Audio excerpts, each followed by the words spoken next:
అదరగొట్టే కారం రంగు రుచి ఆచి కారం పొడి. నందమూరి బాలకృష్ణ ప్రస్తుతం బోయపాటి శ్రీను దర్శకత్వంలో అఖండ సీక్వెల్ చేస్తున్నాడు. ఈ సినిమా తర్వాత గోపీచంద్ మలినేని దర్శకత్వంలో భారీ ప్రాజెక్ట్ చేయబోతున్నాడు.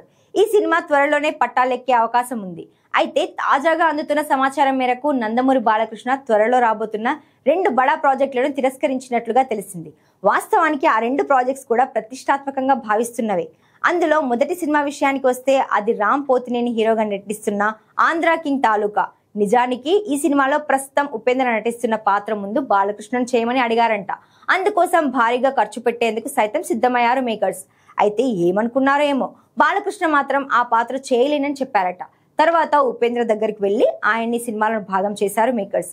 అలాగే రజనీకాంత్ హీరోగా నటిస్తున్న జైలర్ సీక్వెల్ జైలర్ 2 సినిమాలో కూడా బాలకృష్ణని నటించమని అడిగినా ఆయన నటించలేనని చెప్పినట్లుగా తెలుస్తోంది. బాలకృష్ణ చేత చేయించాలనుకున్న పాత్ర ఇప్పుడు మలయాళ హీరో ఫహద్ ఫాసిల్ చేత చేయించేందుకు సిద్ధమవుతున్నారు మేకర్స్. అయితే బాలకృష్ణ ఎందుకు రిజెక్ట్ చేశారనే విషయం మీద క్లారిటీ లేదు. కానీ ఆయన రిజెక్ట్ చేసిన విషయం మాత్రం తాజాగా వెలుగులోకి వచ్చింది. ఇక గోపీచంద్ మలినేని సినిమా పూర్తి అయిన వెంటనే బాలకృష్ణ క్రిష్తో ఒక సినిమా పట్టాలెక్కించబోతున్నారు.